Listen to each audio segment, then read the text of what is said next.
The air in MetLife Stadium crackled with anticipation, a tangible energy that vibrated through every seat. The floodlights blazed, casting long shadows across the meticulously manicured pitch, transforming the arena into a gladiatorial coliseum ready for a clash of titans. You could feel the collective breath of thousands held in suspense, a symphony of hushed excitement. July 2nd, 2025, a date etched in the calendars of football fanatics worldwide. The stage was set for Juventus versus Real Madrid, a rivalry renewed on neutral ground. The giant screens flickered, displaying the iconic crests of each club, symbols of history, tradition, and unwavering ambition. This wasn't just another friendly. This was a high-stakes encounter in the newly expanded FIFA Club World Cup, a tournament designed to crown the ultimate champion, a true test of global dominance.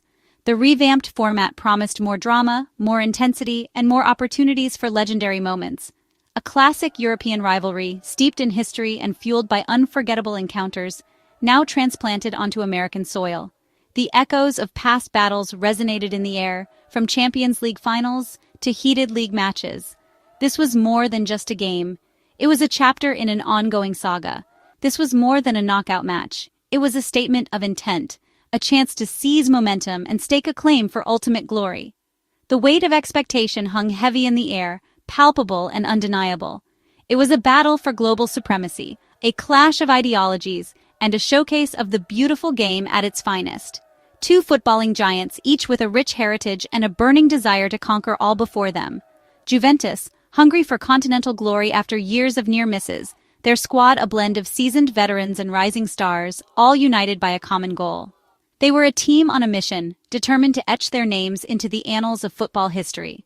They faced Real Madrid, the kings of Europe, a team synonymous with success, boasting a galaxy of world-class talent.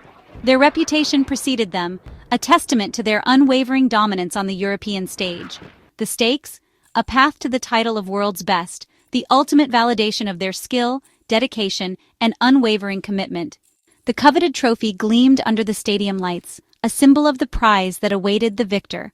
Fans from around the globe, a kaleidoscope of colors and cultures, filled the stadium, their passion igniting the atmosphere.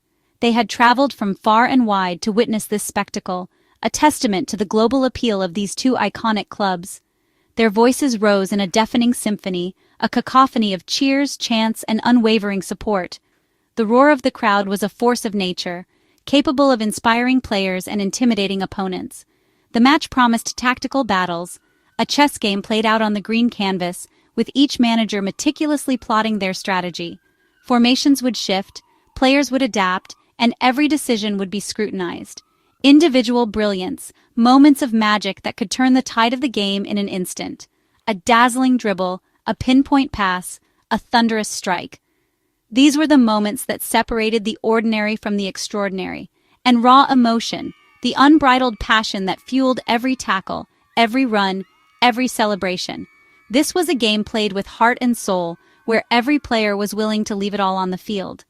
But the spotlight would soon shift to an unexpected hero, a player who had quietly honed his skills in the shadows, waiting for his moment to shine.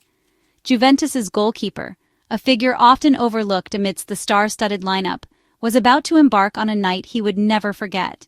He wasn't the superstar everyone expected, the glamorous forward or the midfield maestro, but he possessed a quiet determination and an unwavering focus.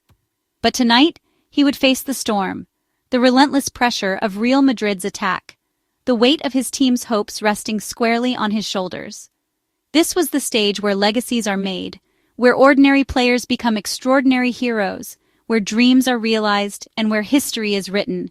And for him, a chance to etch his name into club folklore, to become a legend in his own right, and to lead his team to the ultimate prize. Michel Di Gregorio, Juventus's last line of defense, was no overnight sensation. Born in Milan, he came through Inter's academy, then endured years of loan spells in Italy's lower leagues. At Monza, he finally shone, helping them reach Serie A and earning a move to Juventus. Not a flashy keeper, but a master of positioning and calm under pressure. He arrived at Juventus as a challenger, not a guaranteed starter. Now, on this humid New Jersey night, all those years of grit and perseverance had led him here. This was his moment to prove he belonged among the world's elite. Lorenzo Di Gregorio's journey to the top wasn't a straightforward ascent. It was a winding path, filled with challenges, setbacks, and the constant presence of a rival. His story is one of perseverance, of seizing opportunities when they arise, and of finally stepping out of the shadows cast by others. Di Gregorio's development was significantly shaped by rivalry and resilience. The need to constantly prove himself, to fight for every inch, became ingrained in his character. This internal drive would serve him well in the years to come, pushing him to overcome obstacles that might have deterred others. From a young age, in Italy's youth national teams, he found himself playing understudy to Emil Audero, a highly touted prospect. Audero was often seen as the golden boy, the one destined for greatness, while Di Gregorio had to scrap and claw for every minute on the pitch. He was always the challenger, constantly pushing Audero, but never quite the chosen one. The role of backup goalkeeper became a familiar one, a position that tested his patience and his resolve. He learned to be ready at a moment's notice, to support his teammate while simultaneously yearning for his own chance to shine. Then, fate intervened. An unfortunate injury to Audero gave Di Gregorio his first real, extended opportunity to prove his worth, a chance to step out of the shadows and show what he was capable of. He seized it with both hands, delivering solid performances and demonstrating his talent. But despite his success, the narrative stuck. He was always seen as the backup, the one who only got a chance because of someone else's misfortune. The label was hard to shake. As time went on, their careers diverged, each taking a different path. But the world of football is a small one, and their paths were destined to cross again, in a way neither of them could have predicted. Audero made a significant move to Inter Milan, a club with a rich history and high expectations. It seemed he was finally fulfilling the potential that had been predicted for him all those years ago. But in a surprising turn of events, Di Gregorio found himself signing for Juventus, Inter's fierce rival. The move was a statement, a sign that he was no longer content to be in anyone's shadow. Now Di Gregorio proudly wore the Juventus shirt, the same shirt that Audero at one point had dreamed of wearing. The irony was not lost on anyone. The shared past, the years spent in Audero's shadow, now fueled him with an even greater determination. He was no longer just playing for himself. He was playing to prove everyone wrong, to show that he was more than just a backup. No longer the understudy, he had finally become the protagonist of his own story. He was the leader in the defensive line, the last line of defense, the man his team relied on.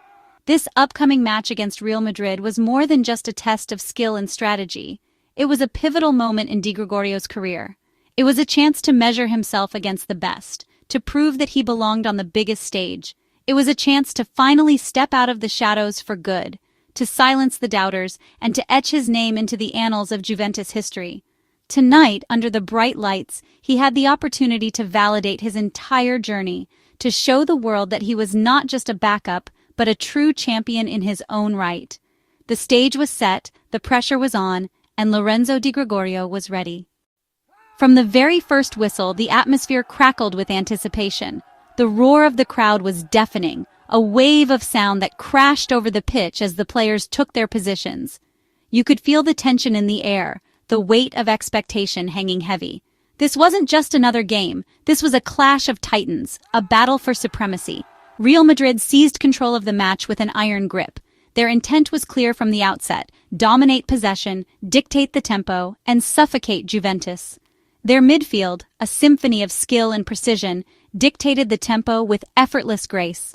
Modric and Kroos, masters of their craft, orchestrated every attack, their passes crisp and incisive, cutting through the Juventus defense like a hot knife through butter. They controlled the flow of the game, ensuring that Real Madrid remained firmly in the ascendancy, pinning Juventus deep, almost desperately, in their own half. The Bianconeri found themselves hemmed in, struggling to break free from Real Madrid's relentless pressure. Every clearance was met with an immediate counterpress, every attempt to build an attack swiftly snuffed out. Madrid's fullbacks, Carvajal and Mendy, surged forward with relentless energy, adding another layer to their already formidable attack.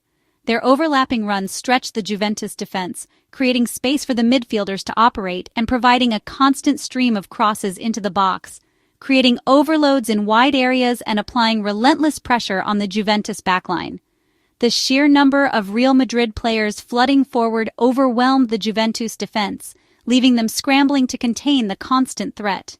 crosses, whipped in with pace and precision, intricate passing combinations, a testament to Real Madrid's technical brilliance, and long-range shots, testing the reflexes of Di Gregorio, rained down relentlessly on the Juventus penalty area. The box became a chaotic scene of desperate defending, last-ditch tackles, and bodies flying everywhere. The Italian defense, renowned for its resilience and organization, bent under the strain but, somehow, didn't break. They threw themselves in front of every shot, cleared every cross, and battled for every header, stretched to its absolute limits, clinging on by a thread.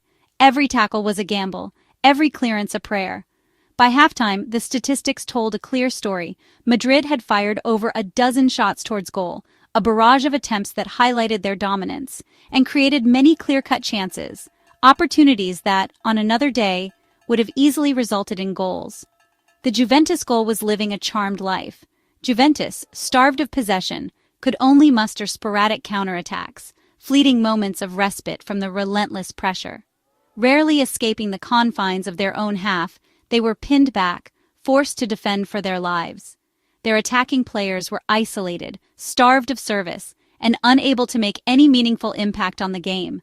The match felt less like a balanced contest and more like a siege, a relentless onslaught of Madrid's attack crashing against the unwavering wall of Juventus's defense. It was a tactical battle of attrition, a test of endurance and willpower. And at the heart of it all, standing defiant between the posts, stood Di Gregorio, preparing to face what was undoubtedly about to be the busiest and most challenging night of his entire career. He knew he would be tested, but he steeled himself, ready to face the storm. The question wasn't if Juventus would eventually concede under the weight of such immense pressure, but simply when that inevitable moment would arrive. The clock was ticking, and the tension was palpable. The world watched with bated breath, captivated by the drama unfolding before them, waiting, anticipating, for a hero to emerge from the chaos and seize the moment. Someone who could turn the tide of the game with a single act of brilliance. As Madrid's storm raged, Di Gregorio stood unbreakable. Early on, he denied a low drive destined for the corner, an early warning to Madrid. He tipped a powerful header over the bar, drawing gasps from the crowd. Commanding his box, he organized defenders and claimed crosses with authority. His positioning was flawless, reading Madrid's attacks like a chess master. Even a deflected shot couldn't beat him. He adjusted midair for a crucial block. Save after save, he frustrated Madrid's stars. At halftime, it was still 0-0, thanks almost entirely to Di Gregorio's heroics. Juventus trudged off, exhausted but still alive, their keeper the reason why. The second half brought more Madrid dominance and more Di Gregorio brilliance. His saves drew comparisons to Yassine Bounou's legendary Club World Cup display. He flew across goal to deny a curling shot destined for the top corner. Madrid's players looked on in disbelief. He simply refused to be beaten.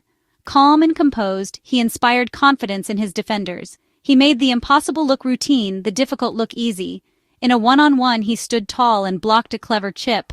This was a legacy-defining performance, an underdog keeper standing tall against a superpower. The world watched, wondering could he carry Juventus to an improbable victory. The answer hung in the balance as the minutes ticked away. For 78 minutes, Di Gregorio defied logic and Madrid's relentless attack. But the pressure finally told. Juventus, exhausted, left gaps in their defense. Madrid pounced. A low cross, a desperate save, but the rebound fell cruelly to a Madrid forward. Di Gregorio had done everything right, but luck deserted him. The goal broke Juventus's spirit. The dam had burst. Madrid celebrated. Di Gregorio pounded the turf in frustration. He'd produced a performance worthy of a clean sheet, undone by a cruel bounce. Sometimes even a hero can't change fate. The final minutes saw Juventus throw everything forward, desperate for an equalizer. Madrid's defense held firm, expertly running down the clock. The whistle blew. Real Madrid won, Juventus 0. Madrid advanced. Juventus's dream was over. The Juventus players collapsed, spent and heartbroken. In the midst of it all, Di Gregorio stood alone, hands on hips, staring into the night. Teammates and even Madrid players offered respect for his performance. He'd been the best player on the pitch, yet left with nothing but heartbreak. Unlike Bounou's fairy tale, Di Gregorio's heroics ended in defeat. Sometimes brilliance isn't enough to change the final score. The headlines focused on Madrid's victory, but those who watched knew the real story. Di Gregorio's performance was a masterclass in resilience and skill. He didn't just play well, he excelled, earning respect from fans and peers alike. Sometimes a legacy is forged in defeat, not victory. This match could be a turning point for Di Gregorio, a statement to the world. Juventus now knows they have a true guardian for the future. He's no longer an understudy but a proven warrior. Even in loss, his brilliance shone, a beacon of hope for Juventus and for himself.